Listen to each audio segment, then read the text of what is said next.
Fokus penelitian itu penting ya, kan dari fokus penelitian itu kaitannya kan nanti ke rumusan masalah. Jadi setidaknya harus ada distribusi kecil yang bisa saya berikan terkait ilmu saya seperti itu. Walaupun kita expert, tidak boleh mengkondisikan semua orang yang kita hadapi itu expert. Biar kamu tidak tersesat juga nanti pas buat penelitian.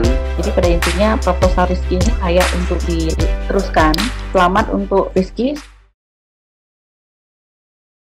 Selanjutnya, kita akan membahas pseudocode dari algoritma a priori. Pseudocode ini sudah diimplementasikan ke dalam bahasa pemrograman Python dan ini sudah siap untuk di running. Jadi pertama kali kita harus menyiapkan yang namanya dataset. Masing-masing baris ini seperti yang sudah dibahas sebelumnya, yaitu adalah item-item transaksi yang dibeli pada satu transaksi. Dan masing-masing item ini dibatasi oleh memori. Diberikan dua dataset, yaitu adalah baskets.txt dan order_baskets.txt. Dan pseudocode ini sudah saya upload pada akun GitHub saya.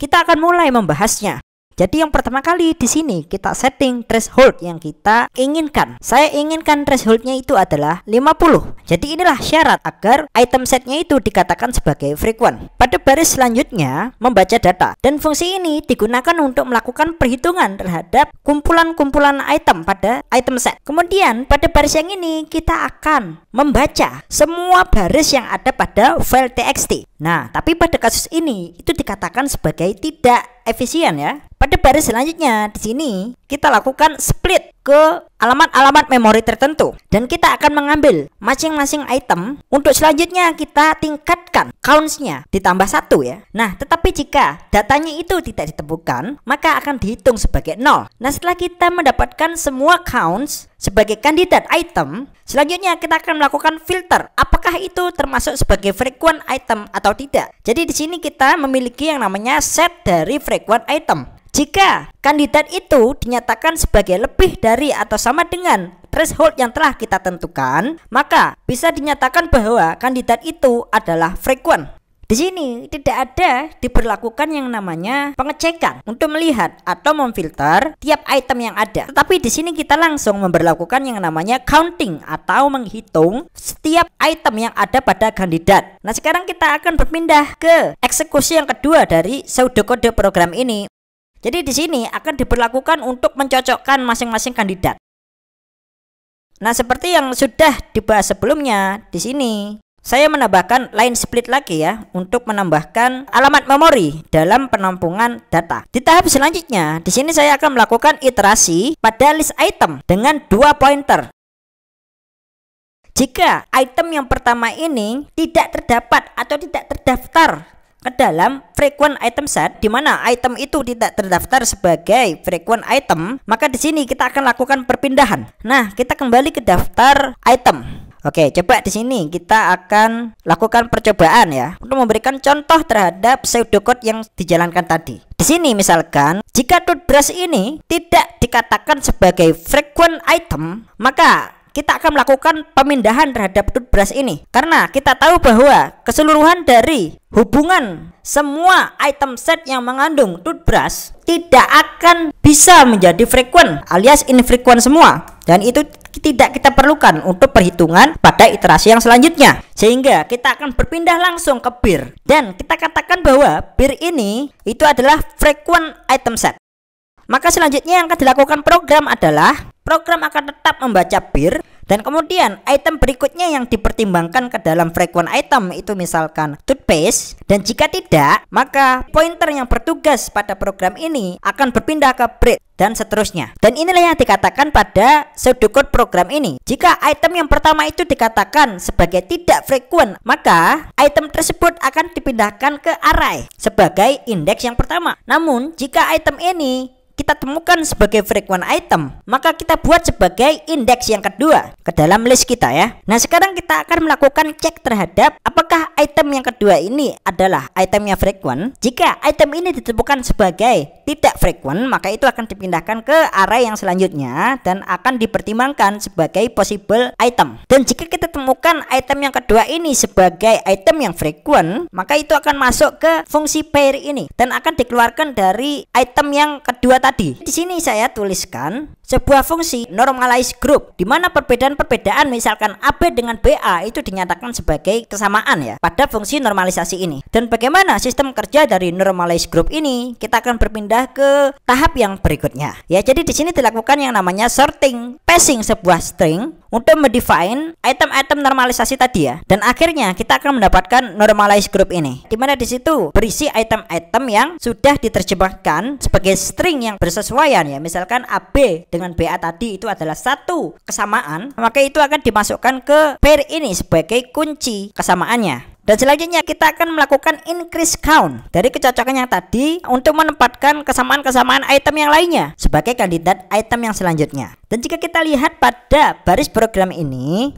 terlihat bahwa kompleksitas atau baris programnya itu lebih banyak daripada initial code yang pertama ini. Dimana di sini itu hanya terdapat 4 baris, kemudian ini 3 baris, dan sekarang kita berpindah ke sini itu akan lebih panjang. Setelah kita mendapatkan count dari keseluruhan pasangan kandidat item, maka yang akan dilakukan selanjutnya adalah melakukan filter terhadap kandidat yang tidak frequent atau infrequent item. Inilah yang dilakukan ya. Kita akan mencocokkannya dengan threshold kita. Jika program sudah menemukan pasangan dari frequent item, dan selanjutnya program akan membaca data yang berikutnya, dan program akan melakukan eksekusi yang sama terhadap potongan dari kode program ini. Dan jika sudah ditemukan sebagai frequent item, maka akan berpindah ke eksekusi yang berikutnya.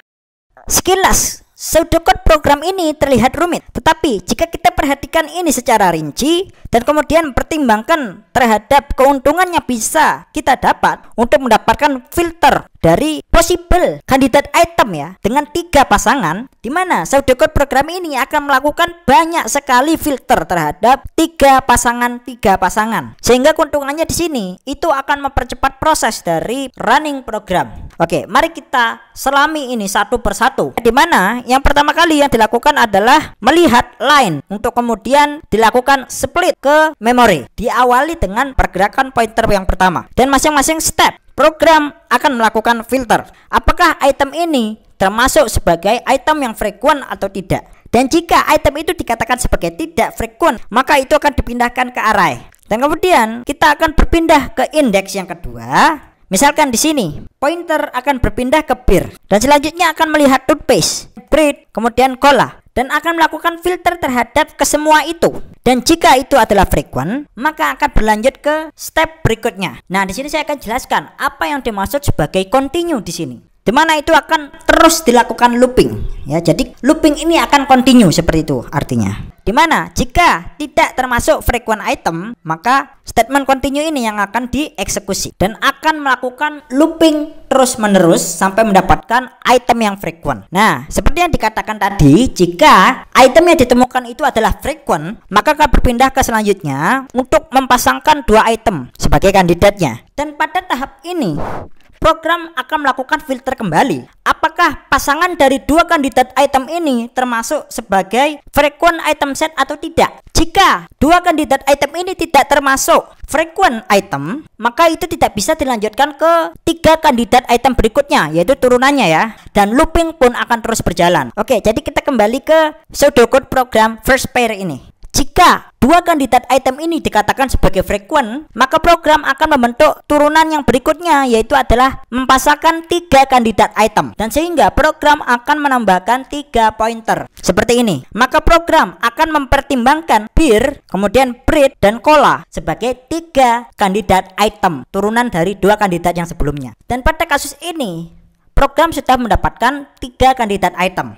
Jika pada 3 kandidat item ini dikatakan sebagai tidak frequent, maka program akan melakukan skip atau membatalkan semua possible kandidat item. Keseluruhannya itu akan dibatalkan. Dan inilah proses dari kandidat pruning yang sudah dibahas sebelumnya. Namun jika 3 kandidat item ini dinyatakan sebagai item yang frequent, nah pada kasus ini kita harus mengingat kembali, jika ABC ini dikatakan sebagai frequent item set, maka keseluruhan dari pasangan-pasangan ABC, di mana misalkan ada AB, AC, dan BC, maka semuanya itu dikatakan sebagai frequent item set juga. Maka dari itu, pseudocode program ini akan memastikan keseluruhan dari semua pasangan-pasangan ABC tersebut adalah frequent. Maka di sini dituliskanlah fungsi seperti ini untuk membantu kita mengenerate semua possible pasangan-pasangan frequent item setnya. Dimana di sini akan memberikan kita list atau daftar dari semua item yang possible. Dan jika keseluruhan dari pasangan-pasangan tersebut itu tidak dikatakan sebagai pasangan yang frequent, maka itu akan dipindahkan. Nah, sampai pada step ini, program tidak akan mengkonsekuensikan lagi apakah ada dari 3 kandidat item ini dikatakan sebagai tidak frequent. Jadi semuanya dikatakan sebagai frequent. Pada saat ini program sudah melakukan semua kode program ini, dimana di sini merupakan rule dari pembentukan 3 pasangan item yang possible sebagai frequent item set. Nah, disinilah program membentuk 3 pasangan item yang frequent itu dengan normalized group function seperti yang sudah saya jelaskan sebelumnya, dimana kita akan melakukan increase atau meningkatkan jumlah countnya, dan ini akan diteruskan ke default tick. Nah, selanjutnya setelah kita mendapatkan keseluruhan count dari 3 pasangan kandidat item, program akan melakukan filter terhadap 3 kandidat yang menjadi frequent item set. Bagaimana cara kita melakukan generate terhadap pasangan-pasangan kandidat itemnya? Jadi inilah pseudocode programnya, dimana di sini ada for bersarang atau nested for. Di sini kita sudah melakukan yang namanya filter terhadap 3 kandidat item yang mungkin dikategorikan sebagai frequent item set. Selanjutnya yang akan dilakukan program adalah menampilkan hasilnya. Jadi ini yang dilakukan. Bagaimana struktur prosesnya? Dimana di sini program akan melakukan filter 3 pasangan yang dikatakan sebagai frequent item set. Dimana program akan membuang semua pasangan-pasangan yang tidak frequent atau dikatakan sebagai infrequent. Lalu program akan melakukan sorting entry data dari frequent item setnya. Jadi nanti outputnya kurang lebih seperti ini. A, B, C.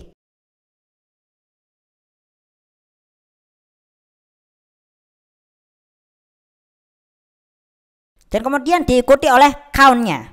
Jadi inilah tuples atau daftar output yang akan dikeluarkan oleh program. Dan kemudian program akan melakukan iterasi keseluruhan entry yang ada sebagai daftar frequent item set dan akan melakukan print out keseluruhan data entry-nya. Dan jika kita menjalankan program ini, maka kurang lebih seperti ini. Jadi inilah keseluruhan dari 3 pasangan sebagai frequent item set. Jadi bisa kita lihat di sini bahwa 51 itu adalah count yang terendah, dimana hal itu sama dengan threshold yang sudah kita tentukan ya.